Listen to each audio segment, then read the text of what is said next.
What's up everybody, Thralls Metal here once again. I'm Necrotic Nick, and I have an album review for you. It's another one that I have my eye on since I've been a fan of this band for a while, pretty much not too long after they got started, because they're a relatively new band, was the newest offering from the band Ataraxy, The Last Mirror. This also comes out the 17th of June on Dark Descent Records here in the US, and then Misako un Ojo in Europe, I believe. This band formed in 2008 in Spain. This is their third full-length, and this band has had like a really interesting evolution in their already short career. Again, this is only their third full length. They do have a fair amount of EPs too, but initially they started off as more of a straight up death metal band and have slowly been sort of pushing their way into death doom territory. Pretty much to the point where I would say Archives, you should probably just change it to death doom, because this album here is flat out death doom. And I would even say the album before it, Where All Hope Fades, is also death doom too. But their first album, Revelations of the Ethereal, is definitely more of a death metal album. It's got its death doomy moments, but the overall vibe is straight up old school death metal, whereas the next one pretty much just embraced all the doomy atmosphere and a little bit more dissonance and ambience, but you know, you still got some bludgeoning riffs in there. This new one pretty much is the balance between the two, and I think they have crafted possibly their best album yet. And again, it's different than the other two, which makes for an interesting discography already. The opening track, Presages or Presages, I don't know if I've ever seen that word before, is essentially an intro. It's more of a lead-in track. It's all instrumental, pretty much sets up the whole vibe of the album, and holy shit, this production sounds great. I'm just gonna get that out of the way right now. It is very cavernous, but it is well mixed. The levels are great. The drums sound fantastic. The guitars are thick and sludgy, and there's a lot of clean play on here too. So you get some clean tones in between these big bruising fucking riffs. As the song starts off in like kind of a doomy sort of lumbering pace, it starts to pick up in intensity, and then the lead guitars decide to do essentially Slayer dive bombs in slow motion. And they keep getting lower and lower. And it kind of just sets up the whole vibe, the whole fucking feel of this, at least so far. Once you get to the bell that constantly sounds, which sounds like they're making a dig at Bell Witch writing hour-and-a-half long songs. No disrespect to Bell Witch, but it's a bit long. But this launches off into flat-out death doom. Like, it really just can't be anything else. Like, it's not just straight-up death metal, it is death doom. And this newfound thing with clean guitars and death doom for these guys, I think, is a really good move. They definitely showed up a lot on the last album, except I think that album was definitely more about the atmosphere and the vibe and less about the bludgeoning heaviness. Granted, it was really heavy. This brings the heavy, but also you get these little passages with clean guitars that sort of set up the next moment. And in terms of like their songwriting, it is dynamic as hell. You can go from blast beats to like a bolt thrower style mid-tempo groove, all the way down to a lumbering funeral doom sort of sludgy pace that is at a Ahab style crawl. And technically I'm still talking about the second track here. This is sort of all over the album.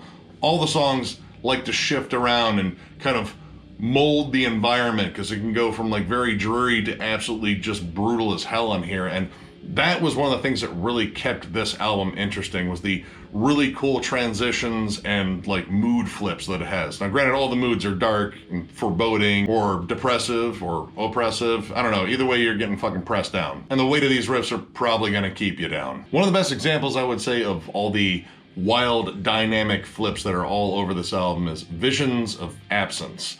This song pretty much just checks off every death metal thing you could possibly do, plus doom metal, plus even some like gothic dreariness as well. It opens up with some isolated clean guitars, which are particularly somber, and again, the clean guitar use on here I think is absolutely fantastic. They use it as like essentially setups, transitions, and it works really well, and again, kind of captures that vibe. But it goes into this giant funeral doom style breakdown, which holy shit, the only way I could describe the vibe of this fucking part is defeated. Like, you lost, it's over, everything sucks. That is exactly how this riff and melody on top of it feels. And a thing that they've added on top of this even more so are synths, and the synths on here are really effective. They're used all over the album and in really good spots to essentially like accentuate the mood of dreariness and depression and all that shit. And they really add a lot. In fact, I think the interplay between the lead guitars and the synths is particularly good. It creates this very lush atmosphere, and then when you throw these fucking anguished vocals on top of everything, which these vocals are very much in the same vein as Martin Van Drunen, or I would say like Skeletal Remains, like it's that dry, throaty delivery, which sounds like it hurts like fucking hell, but the overall effect is just desperate and anguished, and honestly, kind of unsettling. It sounds like some demon shrieking for help while he's stuck at the bottom of a well. Like, sure, I could help him, but I ain't gonna. It's kind of fucking scary. Leave him there. But again, this song, Visions of Absence, really just changes the mood. It flips right to blast beats, Morbid Angel style tremolo riffs, and just sort of brings the flat out old school death metal heaviness along the way. And these flips between these two modes, it makes for just such an awesome song. It's heavy in multiple ways, and I like the fact that they hang on to riffs and melodies for like a few measures, because it can be kind of unpredictable. Like, I honestly didn't know where these songs were gonna shift around, and that really made this an interesting listen. And I have to say, one thing I loved across the board is this is very catchy. Like, this doesn't lay on ambience and atmosphere so much where it's just kind of letting that do all the work. It's delivering killer riffs on pretty much every single track and accentuating them with good atmosphere on top of that. A song like Decline is a little bit more up-tempo, but it kind of has those bolt thrower slash asphyx sort of grooves and hooks to it. And it's kind of a nice dose of like a little bit more brutal material on here, because a lot of this really just drags you through the fucking mud and murk of depression. And while the melodies can still be really doom-laden on more up-tempo material, more stuff that actually sounds like straight up old school death metal, it still keeps that doomy vibe throughout. So the riffs kind of just have this, you know, doomy atmosphere to them, despite them being played much faster. And in terms of like, again, that changing the pace but still keeping the doomy vibe, Under the Cypress Shadow, which I think might be the centerpiece of this album and the longest track, does exactly that. No matter what sort of transition or mode it goes into, it keeps that doomy vibe. It's blast beats of doom, it's doom and groove. I mean, it literally just latches onto that feeling, but explores a lot of different ways to approach it, and I absolutely love this song. Brings in some dissonant guitar melodies coupled with the dreary keys, and at this point, just misery is pouring out of your speakers, but it's pretty damn catchy. Honestly, every riff on that song I think is catchier than hell. But the main thing across the board for this listen is it is a great balance of catchy riffs and great atmosphere. And there's a lot of stuff on here, especially when it came down to the clean sections with the keys and just the clean guitars, that kind of reminded me a lot of Dream Unending. Just in terms of that dreamy, ethereal vibe that that album has, it has that in sections before it just beats you over the head with a cinder block with some just mammoth-sized fucking riffs. And the lead guitar work is really interesting in the sense that it's mostly just lead melodies that sort of just accentuate the riff more than there are solos. But there are some cool solos on here. I do like the end of Under the Cypress Shadow, where it drops out into sort of a clean outro once again, and you have this really sort of dreary lead that's actually in there. And you even have a tapping solo at the end of the song Silence, which is yet another absolute fucking bruiser of a song on here. I have to say, after going over the last Temple of Void album, I was definitely in the mood for more death doom, because that album's a fucking bruiser as well. This one, however, I think captures a little bit more than what Temple of Void went for. They definitely went more for that peaceful sound, My Dying Bride, Paradise Lost. This definitely has that, but there's more like bludgeoning old school death metal heaviness. I think they were a little bit more sporadic with the whole gothic atmosphere on here versus what Temple of Void did.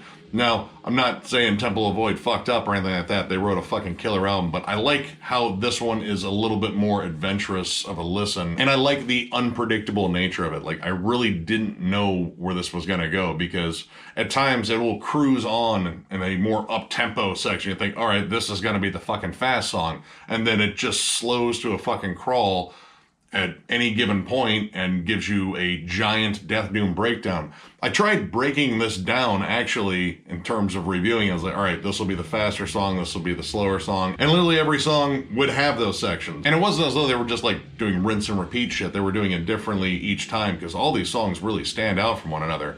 It's just, it was a pain in the ass for me to break it down in terms of notes. If I were to knock anything on this album, my main gripe, which is also sort of a thing I really liked about it, were the keys. I think the keys work best when it's layered with a lot of heavy material, especially like big chuggy riffs or tremolo riffs with like a lead melody on top of that and the keyboard's just adding something just behind it. I think that sounds great. There are moments, however, where the keys get more isolated and you kind of realize that for most of this album, they kind of have the same setting. It's that dreary gothic choir setting on the keyboard and everything's like in the background, and I kind of wanted them to use a different setting after a while. When it's all blended together, it sounds fine. In fact, I think it adds a lot to this album, but when it's isolated, it gets kind of repetitive. And it almost sounds like it was maybe an afterthought to add them, at least in those spots.